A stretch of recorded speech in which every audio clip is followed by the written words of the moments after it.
queridos amigos e amigas da família Dinâmica, o ano de 2020 chegou para nós como um grande desafio de nos reinventar, buscar soluções criativas e fazer a educação com cuidado e a qualidade da nossa escola.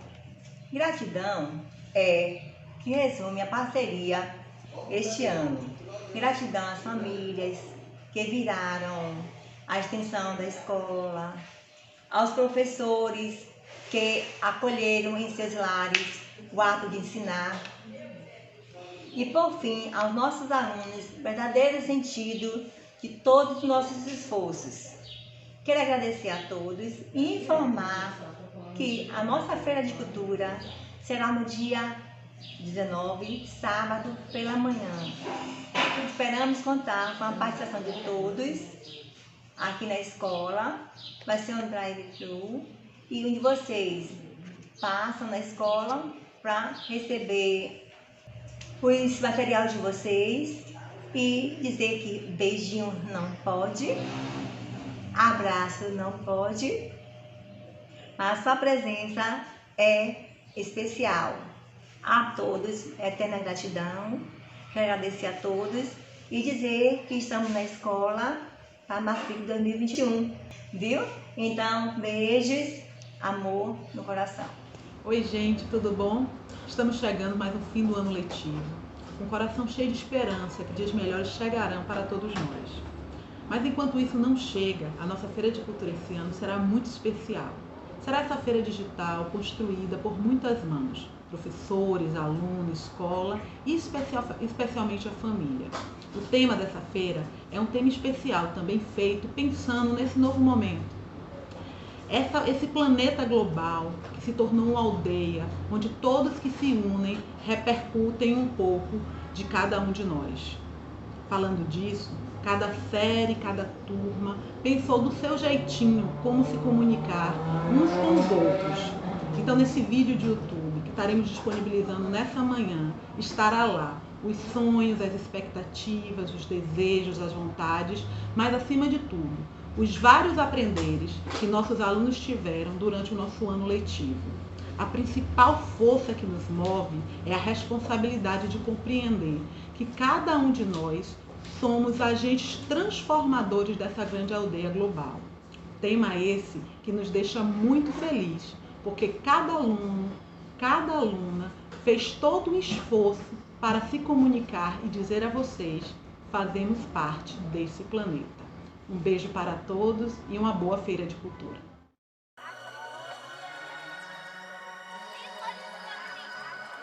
Olá, tudo bem? Me chamo Maria Luísa e hoje vim dar início às apresentações da turma do 6º ano representando a ONU.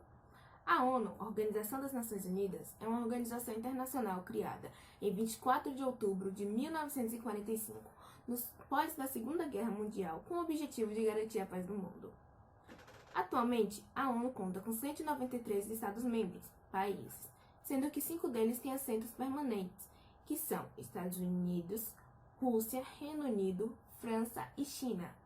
Também possui 10 Estados-membros que ocupam assentos rotativos por 2 anos. Agora veremos as relações e as representatividades entre alguns desses 193 países, Estados-membros e a ONU. E logo após veremos uma representação da sede da ONU. Muito obrigada. Olá, meu nome é Ana Júlia e estou representando o país China. A República da China foi membro pleno das Nações Unidas e um dos 5 membros permanentes do seu Conselho de Segurança de 1941 a 1971, tendo sido um dos membros fundadores e o primeiro país a assinar a Carta das Nações Unidas em agosto de 1945. Os 4 grandes vencedores da Guerra Mundial: República da China, União Soviética, Reino Unido e os Estados Unidos, foram membros fundadores da organização que redigiram a Carta das Nações Unidas em 1944, ratificada posteriormente em 26 de junho de 1945, por representantes de 50 nações. Em reconhecimento de sua longa luta contra as forças dos eixos, a invasão japonesa, e a China recebeu o direito de ser o primeiro país a assinar o documento. É com isso que eu encerro a minha fala. Eu sou Maili Xavier, do 6º ano, e estou representando os Estados Unidos. Essa daqui é a bandeira dos Estados Unidos que eu fiz com materiais recicláveis. A sede da ONU, Organização das Nações Unidas, fica localizada em Nova York, no ZEL.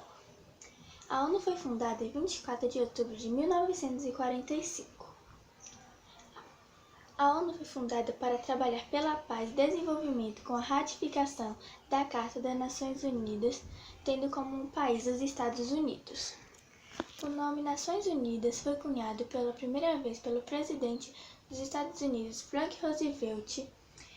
Foi usado pela primeira vez na Declaração das Nações Unidas de 1º de janeiro de 1942.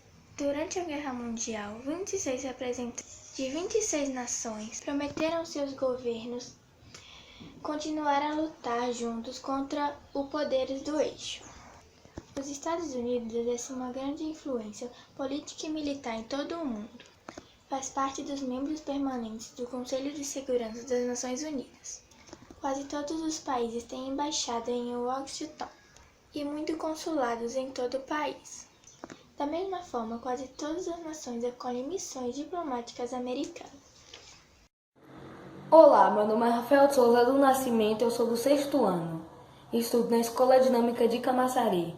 Hoje eu estou aqui para falar sobre o país da França. E essa aqui é a bandeira que eu fiz apenas com materiais recicláveis. A República Francesa é membro fundador da Organização das Nações Unidas. É um dos 5 membros permanentes do Conselho de Segurança da ONU. A França é um dos principais contribuintes para o orçamento regular da ONU. Após a dissolução da União Soviética em 1991, a Rússia foi reconhecida como Estado sucessor legal do regime soviético e passou a ocupar sua vaga.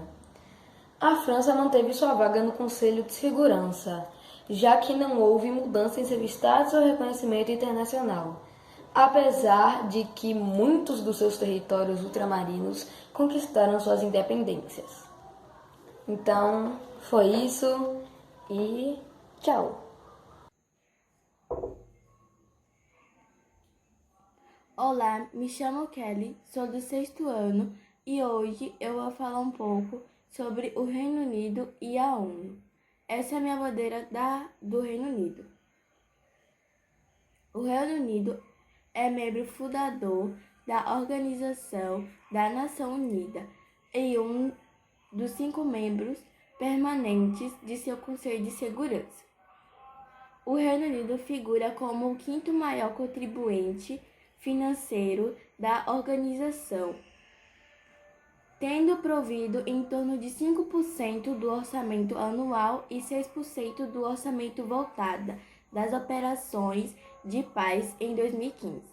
O inglês britânico é uma das línguas mais oficiais da ONU e o país sede a Organização Marítima Internacional, uma das agências especializadas em Londres. O Reino Unido mantém missões nos escritórios das Nações Unidas, nos escritórios de Nova York, Viena e Genebra.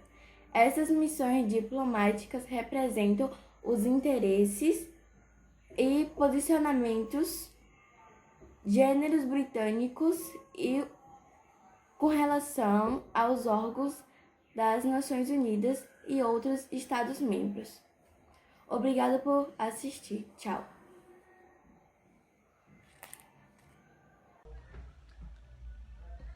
Olá, meu nome é Daniel Barros. Hoje vou falar sobre a relação do país africano Angola com a ONU.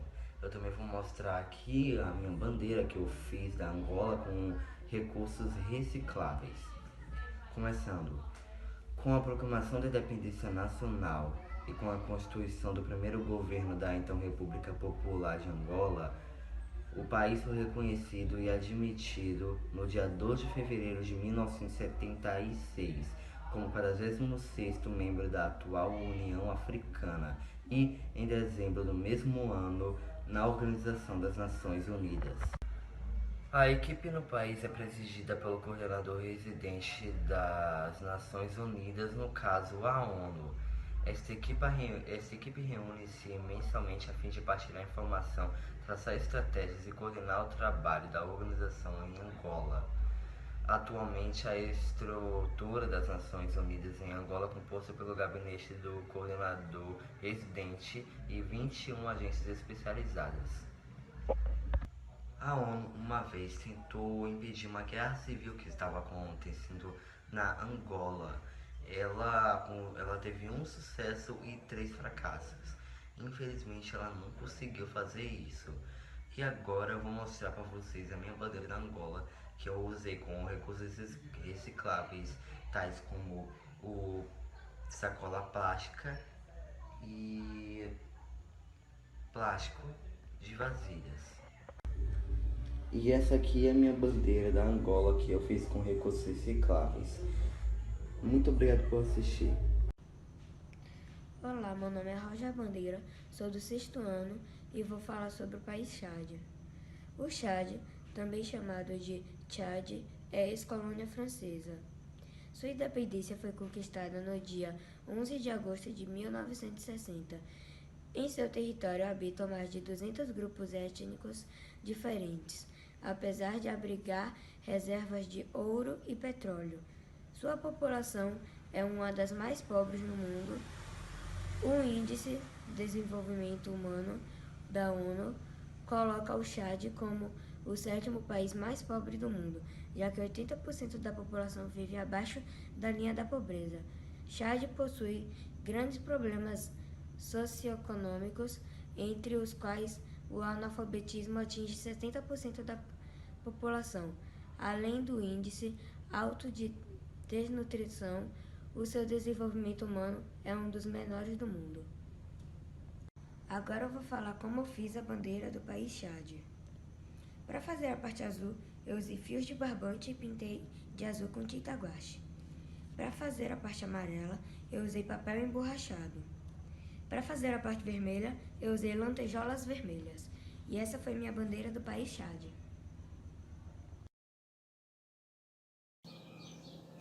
Bom dia, meu nome é Andressa, do 6º ano, e eu vou apresentar meu trabalho da Feira de Cultura. Aqui é minha bandeira, com produtos recicláveis, componentes recicláveis. Aqui, de azul, é papel crepom. Aqui é palito de dente. Aqui é embalagem de brigadeiro. Aqui é embalagem de ovos. E aqui de vermelho é palito de churrasco, que eu botei de vermelho. Agora bora falar um pouquinho sobre o Chile. Em 26 de junho de 1945, o Chile participou como membro fundador das Nações Unidas, por estar entre 50 países que assinaram as Cartas das Nações Unidas. Com o golpe militar de 1973, o Chile tornou-se isolado politicamente, como resultado das violações dos direitos humanos pela ditadura chilena. Desde o seu regresso à democracia em 1990, o Chile tem sido participante muito ativo na área política internacional. O país completou uma posição não permanente de 2 anos no Conselho de Segurança da ONU, em janeiro de 2005.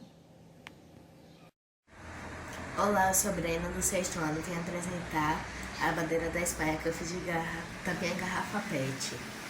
A Espanha é um Estado-membro das Nações Unidas, ONU. Desde 14 de dezembro de 1955, é um dos principais países desenvolvidos e é um país de alta renda, que recentemente, em 20 de novembro de 2020, pediu apoio da ONU em sua atual crise migratória, que consiste em acolher os beneficiários do direito de asilo na Espanha e apoiar a repatriação de imigrantes irregulares aos seus respeitáveis países de origem.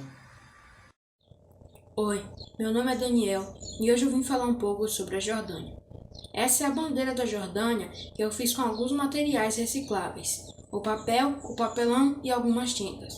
Eu escolhi o papel e o papelão para fazer a bandeira porque para esses materiais serem feitos é preciso que milhões e milhões de árvores sejam cortadas por dia, além de também eles serem de mais fácil acesso. Eu vou falar um pouco sobre a Jordânia. A Jordânia passou a fazer parte como membro de Estado da ONU em 14 de dezembro de 1955. Em 2003, através de uma Assembleia Geral da ONU, a Jordânia se transforma em membro não permanente do Conselho de Segurança, ocupando o cargo anunciado pela Arábia Saudita. Em 2018, a ONU pede para que a Jordânia abra as fronteiras para que refugiados sírios atravessem, pois estavam fugindo de ataques aéreos e terrestres. Essa foi minha apresentação, espero que tenha gostado.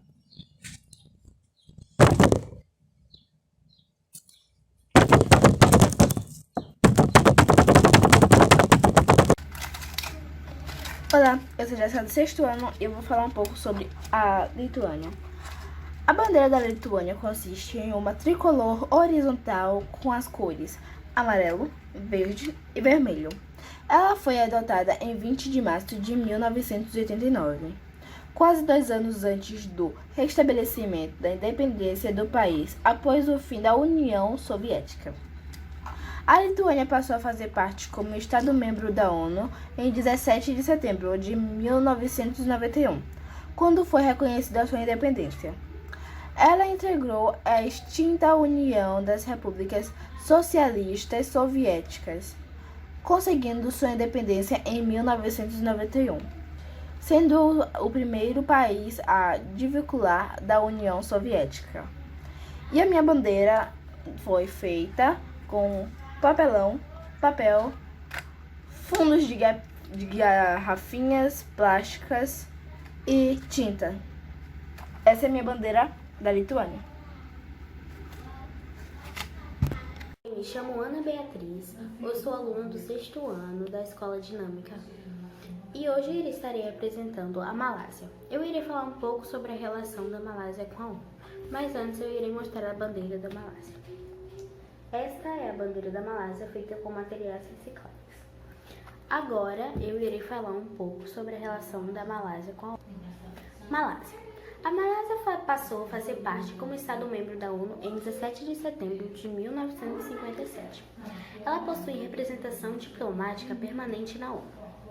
A Malásia tornou-se o país mais recente a ratificar um tratado da ONU para a proibição de armas nucleares. Sendo assim, a Malásia é o 46º país a ratificar a proibição de armas nucleares na ONU. Foi isso. Eu estou muito feliz de ter representado a Malásia. Tchau. Vou de fazer do país Nova Zelândia. Essa aqui é a bandeira do país e eu falar um pouquinho sobre o país. A Nova Zelândia passou a fazer parte como membro do Estado do ONU. Em 24 de outubro de 1945, na fundação, a Nova Zelândia é um país moderno e desenvolvido, porém com um ritmo moderno de vida muito tranquilo e sem tanto estresse. Meu nome é João Gabriel, sou do 6º ano e eu vou falar sobre a relação da Nigéria com a ONU. Bom, essa foi a bandeira que eu fiz com resto de cartolina e de pote de sorvete. Bom, a Nigéria começou a fazer parte da ONU em 7 de outubro de 1960. Ela tem uma economia nacional pouco desenvolvida, agravando assim as crises socioeconômicas. Ela é o terceiro país com menor índice de desenvolvimento humano. Os seus principais problemas são subnutrição, que afeta 29% da população. A mortalidade nesse país é de 85 óbitos a cada 1.000 nascidos vivos. Os serviços de saneamento ambiental são insuficientes. A maioria das pessoas nesse país vivem com menos de $1,25 por dia. E o analfabetismo é de 72% da população. Bom, o coordenador da ONU mostrou grande preocupação com a violência no nordeste desse país. Segundo ele disse que é de partir o coração ver as pessoas em campos congestionados ou em fora sem abrigos. Olá, meu nome é Sami, que eu sou aluno do 6º ano e estou aqui para apresentar meu trabalho sobre a Venezuela. Essa aqui é minha bandeira feita com materiais recicláveis. E agora eu vou falar um pouco sobre a Venezuela. A Venezuela passou a fazer parte como membro do Estado da ONU em 15 de novembro de 1945. Em 17 de outubro de 2019, a Venezuela conquistou um assento para 2020 no Conselho de Direitos Humanos das Nações Unidas, através da votação realizada pela Assembleia Geral da organização.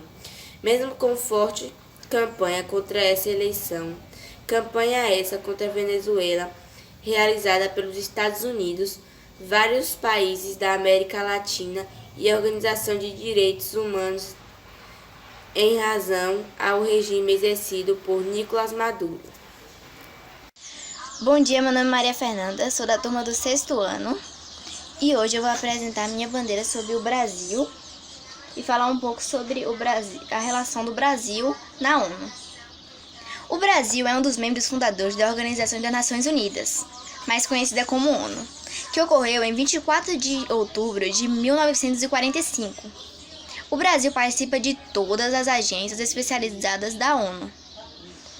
Ele está entre os 20 maiores contribuintes da ONU em operações de paz. O Brasil, juntamente com o Japão, é o membro eleito mais vezes para o Conselho do que qualquer outro Estado membro da ONU. Ele é muito atuante na ONU. Historicamente, ele sempre faz o primeiro discurso nas assembleias. Ele possui uma longa tradição de contribuir para as operações de paz e também ele é o 10º maior contribuinte para o orçamento da ONU, mantendo assim uma ótima atuação em relação com a ONU. E esse foi o meu trabalho. Olá, meu nome é Isaac, eu vim aqui apresentar o trabalho sobre a ONU. A ONU possui vários escritórios em várias partes do mundo, mas a sua sede oficial está localizada em Nova York e foi construída em 1952 pelos arquitetos Le Corbusier e o brasileiro Oscar Niemeyer, possuindo 7 hectares de área com 39 andares. Muitos turistas não sabem, mas além de tirar fotos da parte externa, é possível fazer um passeio guiado pelo seu interior, onde é cobrado o valor de $22 e dura cerca de 1 hora. Essa sede é composta por 4 edifícios: a Assembleia Geral, o Centro de Conferência, o Complexo de Escritórios do Secretariado e a Biblioteca Dag Hammarskjöld. Há 193 bandeiras ao redor do complexo, o número exato de países membros. Cada edifício contém o seu propósito ali. Por exemplo, o Secretariado serve para os funcionários das Nações Unidas serem recrutados internacionalmente, e a Biblioteca Dag Hammarskjöld serve para distribuir documentos e publicações da ONU para usuários do mundo inteiro. Olá, meu nome é Gabriele e, como representante da turma do 6º ano, quero agradecer a todos que estão acompanhando a Feira 2020 da Escola Dinâmica de Camaçari. Quero agradecer a todos os alunos pela dedicação e realização do trabalho, que além de pesquisas, envolveu artes com materiais recicláveis. Gratidão às professoras Eli da Yugla pela orientação e dedicação para que nossos trabalhos fossem concluídos com sucesso. A Escola Dinâmica de Camaçari, por continuar acreditando que a educação é um ponto primordial para a nossa evolução. Em tempos de pandemia, continuamos estudando e isso graças à família dinâmica. Obrigada!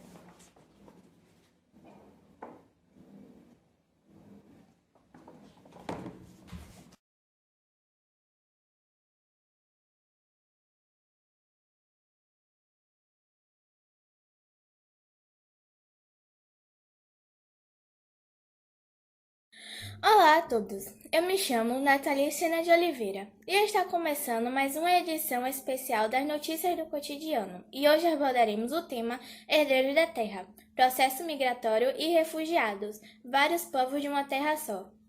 Segundo os dados pelo Comitê Nacional para os Refugiados, o CONARE, na 4ª edição do relatório Refúgio em Números, o Brasil reconheceu apenas em 2018 um total de 1.086 refugiados de diversas nacionalidades. Com isso, o país atinge a marca de 11.231 pessoas reconhecidas como refugiadas pelo Estado brasileiro. Desse total, os sírios representam 36% da população refugiada pelo Estado no registro ativo no Brasil, seguidos de congoleses com 15% e angolanos com 19%. E você sabe o que são refugiados e a xenofobia? A seguir assistiremos depoimentos de 2 refugiados que estão vivendo no Brasil. Eu me chamo Mohamed Ali, sou da Síria, tenho 33 anos e vendo comidas árabes na zona sul do Rio de Janeiro. Eu fui agredido verbalmente por um homem que, por causa do ponto de venda, eu não entendi muito bem porque ele veio brigar comigo. De repente, ele começou a gritar e pedir para sair. Ele falava muito rápido e não consegui compreender algumas coisas. Outras pessoas traduziram para mim. Sei que ele estava falando de homens-bombas. Não esperava que isso acontecesse comigo. Vim para o Brasil porque a guerra me fez vir para cá. Vim com amor porque os amigos sempre diziam que o Brasil aceita muitas outras culturas e religiões. Pessoas são amáveis e todos os refugiados procuram paz. Não sou terrorista. Se eu fosse, eu não estaria aqui. Estaria lá. Me chamo Kemi Ibrahim, tenho 24 anos, sou nigeriana e tive que largar meu país, minha família e meus amigos, porque meu país está passando por uma situação muito difícil. O Boko Haram está de volta. Quando cheguei no Brasil, consegui um emprego numa empresa, mas logo nos primeiros dias fui humilhada e agredida por um colega de trabalho. Por causa dos ferimentos, fiquei 10 dias afastada em casa. Quando retornei à empresa, eles me demitiram sem motivo, razão ou justificativa. Olá, eu me chamo Letícia Silva Santos. Que triste esses depoimentos. As migrações geram vários encontros de povos de diferentes culturas, raças, credos e religiões. A xenofobia ocorre frequentemente nos países mais ricos e desenvolvidos, principalmente na Europa. Os nativos acreditam que os imigrantes são responsáveis pelo desemprego, criminalidade e todos os problemas sociais do país. A xenofobia é manifestada contra diferentes grupos em todo o planeta. Na Europa, por exemplo, os árabes e muçulmanos têm sido alvo de grande preconceito, assim como os mexicanos e latinos. Em geral, nos Estados Unidos, no Brasil, também se vivencia esse problema, principalmente contra os imigrantes venezuelanos e haitianos. Precisamos ter um olhar mais cuidadoso, com mais amor, empatia, respeito, resiliência, etc. Vivemos em uma única terra com povos, idiomas, costumes, maneiras, religiões diferentes. Para concluir, convido você a prestar bastante atenção nas imagens que veremos a seguir.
Sou imigrante do além, lá do outro lado do oceano, forçado a abandonar o país.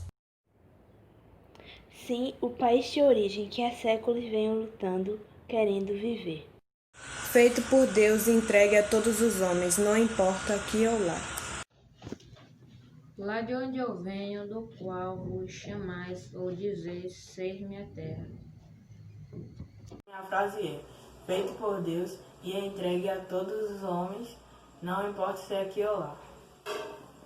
Eu era igual uma flecha querendo ir pra frente. Eu era cada vez mais puxado para trás. Com mais força, e de tanto me puxarem, fui lançada veementemente. Para atingir o alvo e vim aqui parar. Sou imigrante. Não tenho terra. Tudo é terra, não importa se é aqui ou lá. Quem dera não houvessem fronteiras. Quem dera não houvessem leis. Leis que nos prendem e separam. Hostilizam, injuriam e abalam. Ó, se não houvessem fronteiras, divisões geográficas e que todos os homens fossem só homens. Sem distinção de cores, raças, nacionalidades. Que culpa tem de ser preto, branco, cristão ou muçulmano?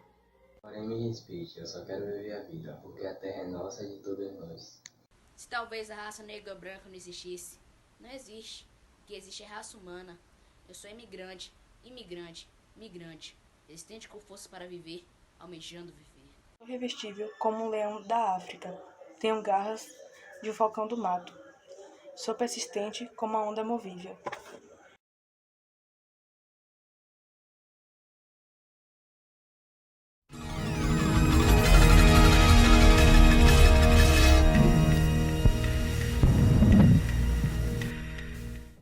O Informe Dinâmica de hoje traz para vocês pandemia, como o mundo vive e revive essa história.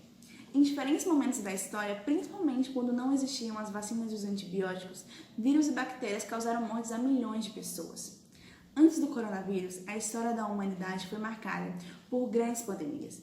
Segundo a organização, pandemia é a disseminação mundial de uma nova doença, e o termo passa a ser usado quando uma epidemia, surto que afeta apenas uma região, se espalha por diferentes continentes, tendo sua transmissão sustentada de pessoa por pessoa.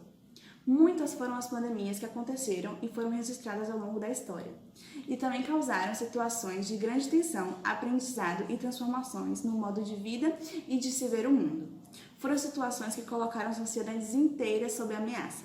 Vamos conhecer um pouco sobre as primeiras pandemias que assolaram a humanidade.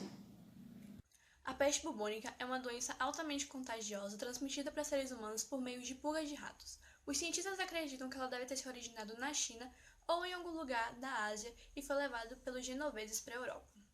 Ela tem esse nome de peste negra por conta das manchas negras que aparecem no corpo da pessoa infectada. Mais de 200 milhões de pessoas só na antiga Eurásia morreram por conta da peste negra no século XIV, e o número populacional de 450 milhões de pessoas depois da pandemia da peste bubônica diminuiu para 350 milhões.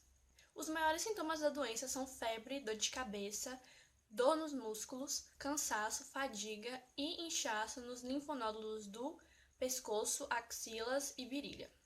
Hoje em dia, a peste bubônica é uma doença que tem cura. As pessoas que têm é só tomar um antibiótico que já fica tudo bem. Mas elas não podem sair de casa, elas têm que ficar de quarentena para evitar passar a doença adiante.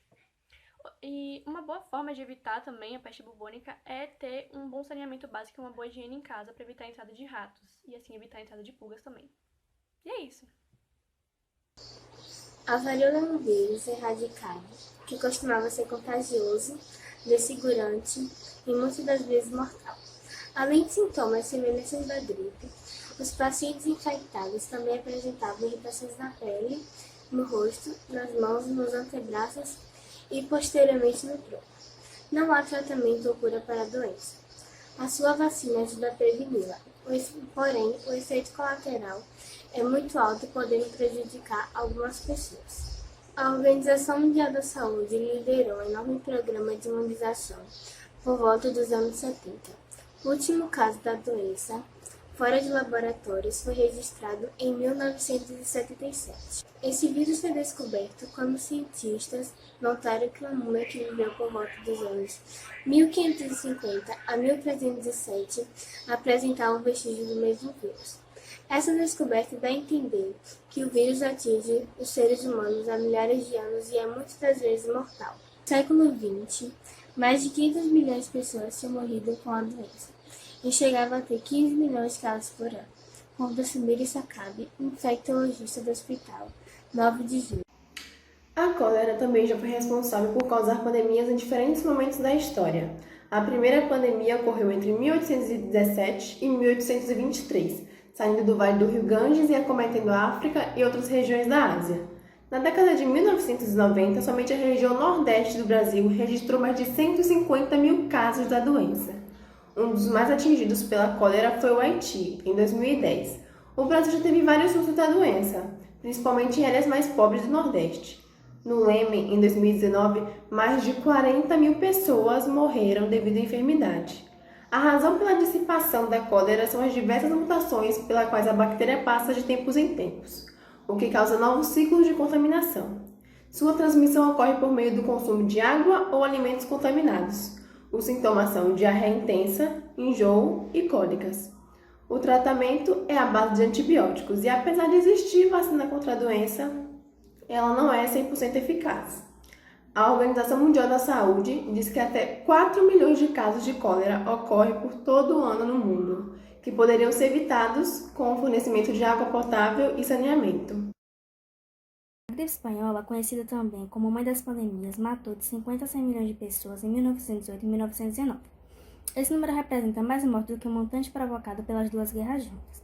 No dia 4 de março de 1918, um soldado da base militar dos Estados Unidos ficou de cama com sintomas de uma gripe muito forte. Bom, naquela mesma semana de março, mais de 200 soldados adoeceram também. Em 14 dias, mais de 1.000 militares foram parar em hospitais. No pico da epidemia, mais de 1.500 militares reportaram a enfermidade em um único dia. A doença se espalhou rapidamente pelos Estados Unidos e pegou carona com soldados militares que embarcaram para a Europa. E de lá, o surto do vírus H1N1 tomou proporção, ou gripe espanhola, conhecida pelo forte número de casos ser concentrado na Espanha, tá? Apareceu em duas ondas diferentes em 1918. A primeira onda foi em fevereiro, que era apenas sintomas leves, e na segunda, que foi em agosto, que tomou a maior proporção e tornou-se riscos de morte. A gripe espanhola ela não tinha cura, mas ela desapareceu no final de 1909 e a princípios de 1920. E até por essa data, por esses anos, não retornou mais. A H1N1 marcou a primeira pandemia do século XXI.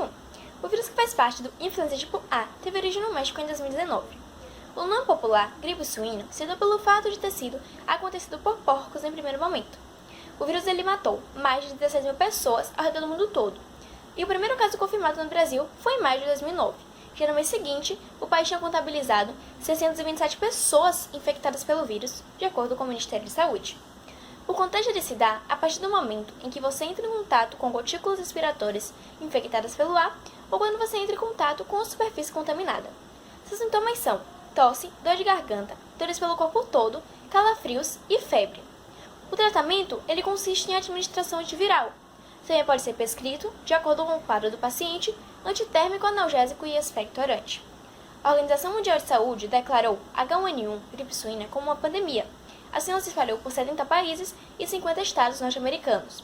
A maior parte de suas mortes ocorreram no México, onde se iniciou.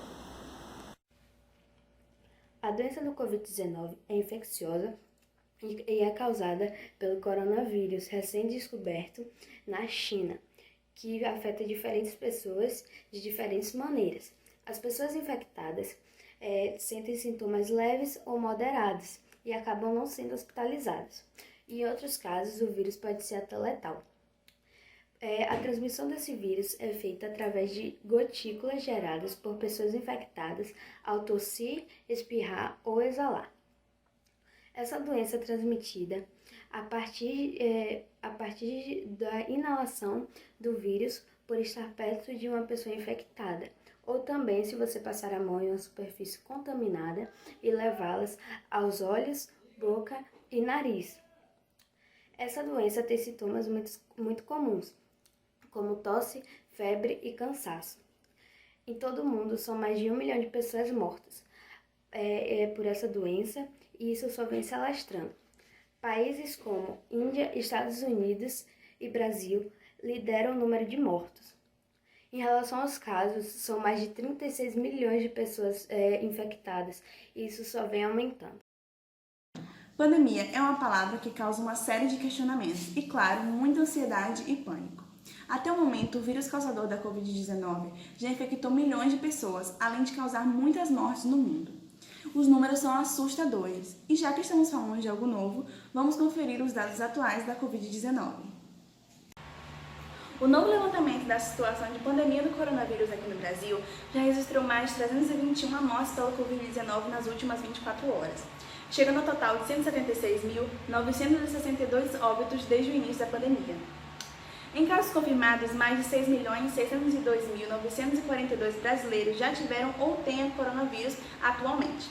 Segundo o Ministério da Saúde, poderá haver uma vacinação contra a Covid-19 aqui no Brasil ainda neste mês de dezembro ou no início de janeiro de 2021, se a farmacêutica Pfizer conseguir uma autorização emergencial conjuntamente com a Anvisa.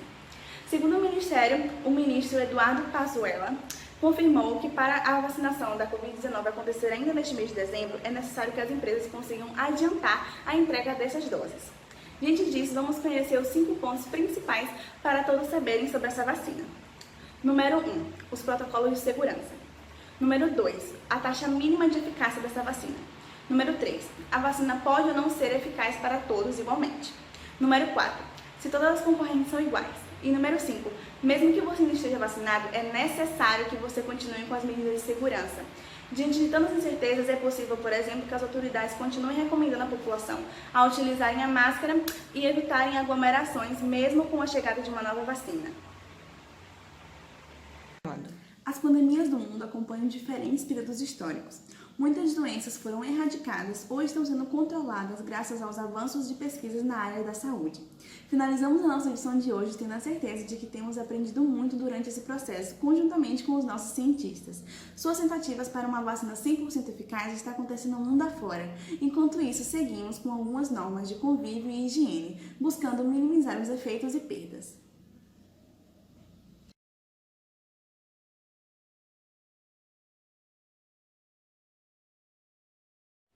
Sabe o que une a varíola, a gripe suína, a coronavírus e o HIV e entre outros vírus que se espalham pelo mundo, adoecendo os seres humanos e levando à morte? É simplesmente a egoísta ideia de que não vai acontecer comigo, mas eu tenho minhas prioridades. E é nessa onda de egoísmo e falta de empatia ao próximo que seres microscópicos nos lembram que não somos gigantes, maiores ou melhores que ninguém. Mas ao contrário, nossa grandeza está na nossa humildade e altruísmo de sim. Pode acontecer comigo e farei o que puder para evitar que aconteça com o próximo. Enquanto não entendermos e encararmos esse aprendizado, epidemias e pandemias virão, mesmo com todos os avanços científicos que exigem a conscientização individual ou coletiva, atingindo todos os povos, de todas as classes, de todas as raças e, por fim, atingindo a sociedade. Então, informe-se, conscientize-se e previna. Transforme um hoje para o melhor amanhã da nossa grande aldeia global.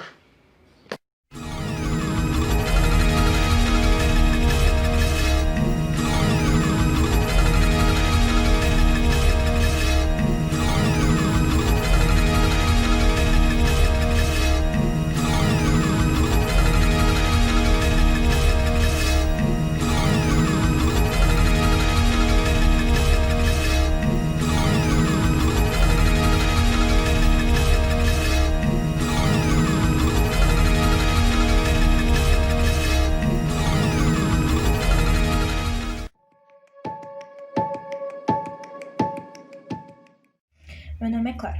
Sou uma inglesa nascida no início do século XX. Quando a Primeira Guerra Mundial explodiu, eu tinha apenas 12 anos. Presenciei com meus olhos os horrores da guerra. Meu pai lutou no fronte da guerra e minha mãe foi uma trabalhadora das fábricas. E o que me restava era apenas uma caneta e um papel para registrar tudo o que via e ouvia, sabendo a partir daquele momento que a minha profissão era o jornalismo. Em 1918, a Primeira Guerra Mundial teve fim. E o meu país, a Inglaterra, junto com o seu aliado, a França, saíram vitoriosos. Mas a destruição que a guerra causou assustou a todos. Alguns anos se passaram e eu me tornei jornalista. Nem imaginava que o mundo passaria novamente por uma guerra mundial. Em 1939, a Alemanha, que havia perdido a Primeira Guerra Mundial, se tornou novamente inimiga da Inglaterra. Assim iniciou um conflito mais sangrento e violento. E eu, como jornalista, viajei para vários frontes de guerra e campos de concentração nazistas.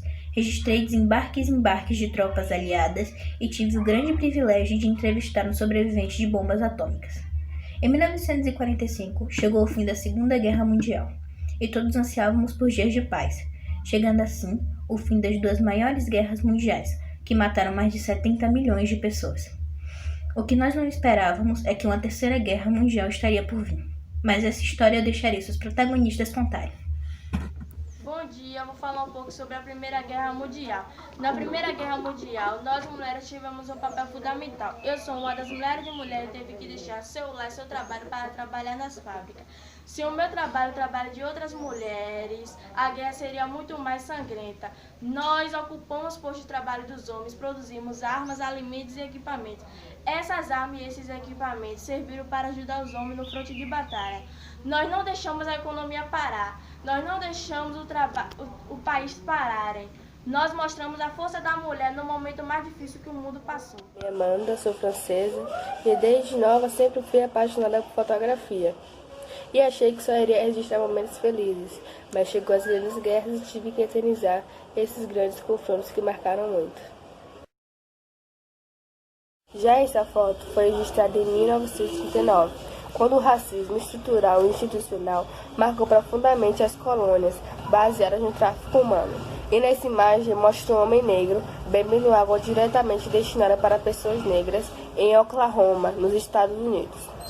O apartheid racial foi política de Estado até o ano de 1937, quando Lyndon Johnson assinou a lei, sendo assim a lei do direito de voto, chegando assim às práticas eleitorais discriminatórias. Fotografei essa tragédia em 6 de maio de 1937, que foi a queda do grande Zeppelin alemão e marcou o fim da aviação comercial feita por dirigíveis. A queda da LZ-129 foi em solo americano e marcou o primeiro fracasso simbólico. Essa foto foi registrada em maio de 1984, quando o Ever lançou um projeto chamado Bombardeio Ural, que permitiu o alcance de Luftwaffe bombardear qualquer ponto da cidade da Europa. Meu nome é Benito. Nasci em 1883 na Itália. Criei o Partido Nacional Fascista. O fascismo se tornou uma ideologia de governo autoritário e antidemocrático e violento. Me tornei primeiro-ministro italiano em 1922 e, a partir daí, comecei a seguir adversários políticos e instituir um governo totalitário na Itália. Na Segunda Guerra, lutei ao lado dos nazistas contra os aliados. Queria fazer a Itália a maior nação da Europa. Infelizmente, junto com Hitler, perdi a guerra. Fui capturado e morto, e meu corpo foi trazido para Milão. E meu corpo foi exposto de cabeça para baixo. Olá, me chamo Adolf Hitler, sou austríaco. A minha história inspirou milhares de filmes e livros, pois sou responsável de criar o nazismo, ideologia que defende a supremacia da raça ariana. Durante a Segunda Guerra Mundial, me tornei chanceler alemão em 1833 e devolvi à Alemanha o seu orgulho e poder. Cometi vários crimes durante tal guerra. Persegui e matei milhões de pessoas, principalmente negros, judeus e homossexuais. Meu ideal é transformar a Alemanha em um país forte e de raça pura. Infelizmente, perdi a guerra para os aliados, como no último ato de lealdade, me suicidei em 1945, levando comigo os meus ideais. Winston Leonard Spencer Churchill, mais conhecido por Winston Churchill. Eu nasci em Woodstock no dia 30 de novembro de 1874 e morri em Londres no dia 24 de janeiro de 1965, com 91 anos. Eu fui um político, conservador e estadista britânico, famoso pela minha atuação política, que foi como um primeiro-ministro durante a Segunda Guerra Mundial. Que eu tive 2 mandatos, que foram, o primeiro foi de 1941 até 1945, e o segundo foi de 1950 até 1954. E minha trajetória começou muito cedo, com apenas 26 anos de idade. Eu já fui eleito ao líder do parlamento e durante meu mandato como primeiro-ministro eu tive um papel decisivo na reconstrução da Inglaterra e com a vitória dos nossos aliados. Eu fui um escritor, historiador, político e oficial do exército britânico. E com apenas 26 anos de idade fui eleito a ser o líder do parlamento britânico e desde então não parei. Nancy Wake. Eu nasci no dia 30 de agosto de 1912, na Nova Zelândia, e fui uma das heroínas da Segunda Guerra Mundial e também uma das mulheres a serviço dos aliados mais condecoradas da guerra. Aos 16 anos, eu fugi de casa e fui para a Austrália, iniciando minha carreira como enfermeira, mas logo depois que herdei uma quantia de uma tia próxima minha, eu fui para Nova York e iniciei uma carreira como jornalista. Eu servi como agente britânica da Special Operations Executive, SOE. Após vivenciar toda a opressão nazista, eu prometi a mim mesma que assim que tivesse a oportunidade, iria combater o nazismo de alguma forma. Eu vi essa oportunidade em 1940, assim que a França caiu, eu me tornei mensageira da resistência francesa e logo depois entrei para a rede de fuga do capitão Ian Garrow. Em 1943, eu fui apelidada como Rato Branco por fugir dos soldados nazistas e fugir da Gestapo. A recompensa chegou a valer 5 milhões de francos para quem me achasse e conseguisse capturar. Em 1949, eu fui uma das figuras de liderança da Operação Netuno, ajudei a libertar muitos prisioneiros e meu maior intuito era libertar a Europa da ocupação nazista e acabar com a Segunda Guerra Mundial. Após a guerra, eu ganhei a George Medal, a United States Medal of Freedom e a Medalha da Resistência. Também trabalhei para o Departamento de Inteligência do Ministério da Aeronáutica. Fui candidata na eleição federal australiana, mas perdi. E depois disso, me mudei para a Inglaterra e me tornei a oficial da inteligência no departamento do chefe adjacente do Ministério da Aeronáutica em Whitehall. No dia 7 de agosto de 2011, eu morri aos 98 anos após dar entrada por uma periodontite e pedi que as minhas cinzas fossem jogadas no centro da França. Eu sou Anne Frank, uma jovem judia vítima do Holocausto na Segunda Guerra Mundial. Nesse período, eu e minha família tivemos que ficar escondidos em um anexo secreto de 12 de junho de 1942 a 1944. Na manhã de 4 de agosto, descobriram nosso anexo e levaram eu e minha família para um campo de concentração. Eu e Margot ficamos em Bergen-Belsen e nossos pais ficaram em Auschwitz. Em Bergen-Belsen estava tendo uma epidemia de tifo que matou milhares de prisioneiros por motivos de higiene. E logo em seguida, minha irmã Margot e depois eu. O único sobrevivente foi o Otto Frank e minha história ficou conhecida pelo diário que eu escrevia durante a minha vida e logo depois se tornou um livro. Eu sou Sara Martins, fotógrafa durante a Guerra do Vietnã. Essas fotos são fundamentais para compreender as experiências e os conflitos da guerra. A Guerra do Vietnã, o conflito que durou 16 anos, 1959 a 1975, destaca-se como o conflito mais emblemático do período da Guerra Fria e marca um dos capítulos mais humilhantes da história militar norte-americana. Fotografei imagens que saíram das zonas de combate, contam histórias de uma luta devastadora. Poucas pessoas têm a compreensão do que eu e outros fotógrafos com a guerra. Vou descrever algumas fotos que capturei que são particularmente significativas e comoventes. Essa aqui, 3 crianças com granadas estavam saindo para lutar contra o exército Viet Minh. Felizmente, eles provavelmente morreram durante a guerra.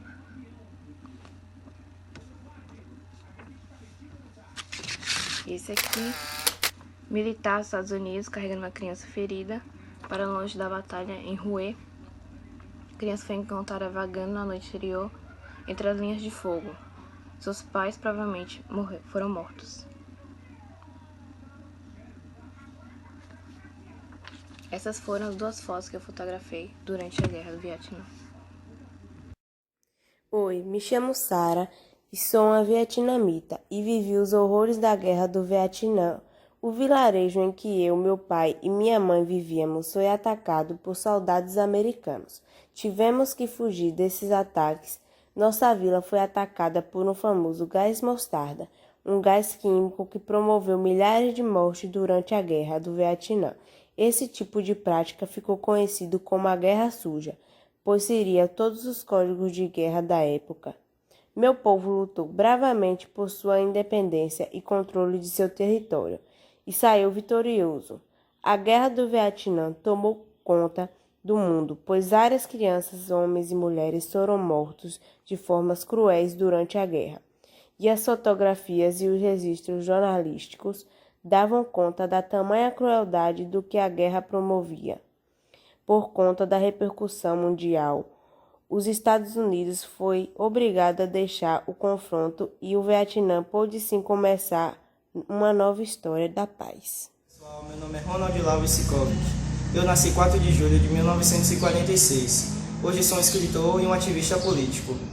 Eu escrevi um livro que conta quando eu estive no Vietnã e como eu fiquei paraplégico. Na segunda vez que eu fui no Vietnã, eu acabei atirando em um dos meus fuzileiros e quando caí em uma emboscada. Eu também fui atingido no meu ombro direito, o qual fiquei sem os movimentos do peito para baixo. Meu livro também foi adaptado para os cinemas, com o nome Nascido em 4 de Julho, onde ganhou um Globo de Ouro e 2 Oscars. E essa é a minha história, John Kovic. Oi, me chamo Marion Smith, sou americana, nasci no final dos anos 50, no auge da Guerra Fria. Meu país viveu uma forte tensão contra a União Soviética. Os dois países tinham o objetivo de dominar o mundo. Nos anos 70, já era formado em Belas Artes, quando explodiu a guerra no Vietnã. Meu irmão mais velho foi lutar nesse período. Eu acreditava em uma sociedade de paz e amor, por isso fazia parte do movimento hippie. Eu acreditava em uma sociedade que poderia viver sem guerras, por isso não só eu, mas milhares de pessoas fizemos parte do movimento Não Faça Guerra, Faça Amor, contra o Vietnã. Os Estados Unidos perderam a guerra, mas não só eu, mas milhares de pessoas foram ali, porque homens e mulheres voltaram para suas casas, inclusive meu irmão.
Deus te